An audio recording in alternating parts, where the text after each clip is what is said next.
Denis Villeneuve, the director of Dune, caused a stir when he said he hates dialogue shortly before the film's release. Maybe some took this to mean he puts more emphasis on visuals than the script, or that he finds shooting dialogue-heavy scenes tedious and boring. He later clarified his comments to say that wasn't really the case. And to be fair, there is actually some great dialogue in this film and Part 1 as well. But where Dune really shines is in its attention to detail and the movie's commitment to being a sensory experience for the audience. Denis and his editor Joe Walker know how to keep a story's momentum going. With so many plot points and characters who all have unique motivations, sometimes it's easier and more effective to say less and let the audience gather information through visual cues. They're leveraging the full power of cinema, using every tool in their toolbox to tell a story and engage the audience. Let's take a look at how Dune presents itself as a masterclass in visual storytelling with emphasis on strong dialogue only when it's needed. Almost immediately, as Dune Part 2 starts, we're greeted with an important piece of character development and plot progression that features no dialogue. Here's the scene. This is a Harkonnen ceremony to name a new ruler of Arrakis, and you'll recall it also happens later in the film with a different character. But let's take a closer look. In the beginning of the film, we see Beast Raban, the Baron's eldest nephew, being named the new planetary governor of Arrakis. Bestowed with this Harkonnen necklace, the Beast receives a ceremony on Arrakis with the Harkonnen army in attendance. It's supposed to be an important moment for Raban, regaining control of a planet he had ruled before. However, in an exchange of looks between Raban and his uncle, Baron Harkonnen, we see that this is a precarious situation for the both of them. Raban fears the Baron, and the Baron doesn't fully trust Raban. With the Beast, you can see in his eyes he's looking for further validation from his uncle. When he doesn't receive it, it further fuels his insecurity, which is exercised through his rage from this point on. We can gather that Raban is scared, and lashes out to project an air of dominance that he doesn't really have.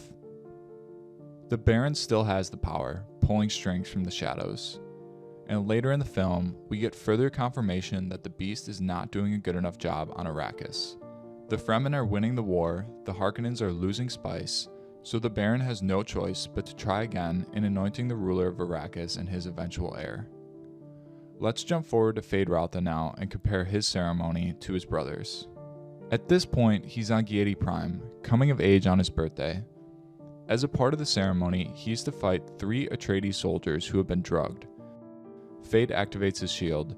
This isn't a fair fight and should end quickly. But the Baron has other ideas. With no exchange in dialogue between the two characters, they both come to an understanding. The Baron is testing Feyd, and he rises to the occasion. The distance between the two characters in this arena is vast, but through their eyes, we see a connection and a realization. This look from Stellan Skarsgård's Baron is exceptional. You can see a glimmer of hope and excitement from him here.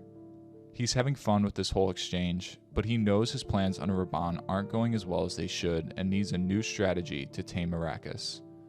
When Feyd aces the test, willingly removing his shield, facing danger, and succeeding, the Baron rewards him heavily. And now let's look at Feyd's ceremony before he's sent to Arrakis. He receives the same necklace Raban did, but also a kiss from his uncle. The Baron is proud of Feyd and gives him validation and security before taking on the Fremen. And then in one quick moment, Feyd asserts his dominance and exhibits fearlessness and aggression, 2 qualities the Baron undoubtedly appreciates, and 2 qualities that Raban is missing. This kiss between Feyd and the Baron was striking when I first saw it. It was unexpected and synced perfectly with the bass drum of the score. It was a wild moment that not even the Baron was expecting. Austin Butler said during the film's premiere that he improvised this moment, and with its inclusion in the film, it's obvious it really worked for the character and plot progression. Did you catch the differences between these 2 scenes? Even though they're brothers, Raban and Feyd-Rautha exhibit critical differences in their makeup through these ceremonies, and both of these scenes reveal key information about their place in the Harkonnen family. When looking at this power triangle between the 3 Harkonnen characters, we're shown a lot and told a lot about who they are, but they don't speak a single word in these moments. Even though they're brothers, Raban and Feyd-Rautha exhibit critical differences in their makeup through these ceremonies, and both of these scenes reveal key information about who they are and their place in the Harkonnen family. Another example of this that I really appreciate is watching Paul cultivate followers as he becomes the Lisan al-Gaib. Initially, Paul is an outcast, and most of the Fremen want nothing to do with him.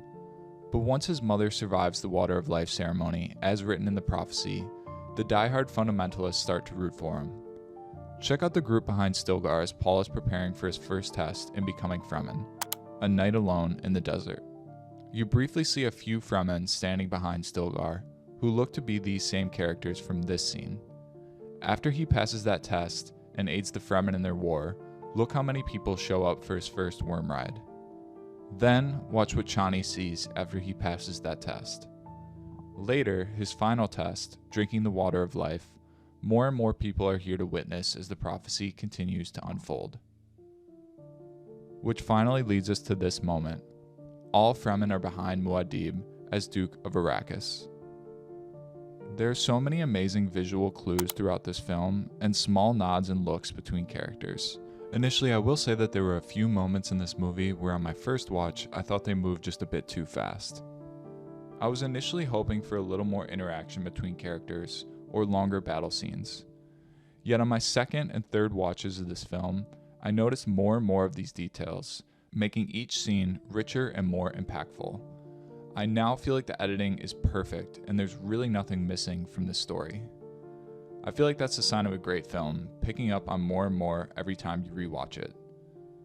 Denis Villeneuve is known for his attention to detail, and in so many scenes in this film, it really paid off, creating an immersive world in which to tell a complicated and emotional story. What are some of the smaller details you appreciated in the Dune films? What were some of your favorite bigger moments as well? Let me know in the comments and subscribe for more video essays like this one in the future. Thanks for watching.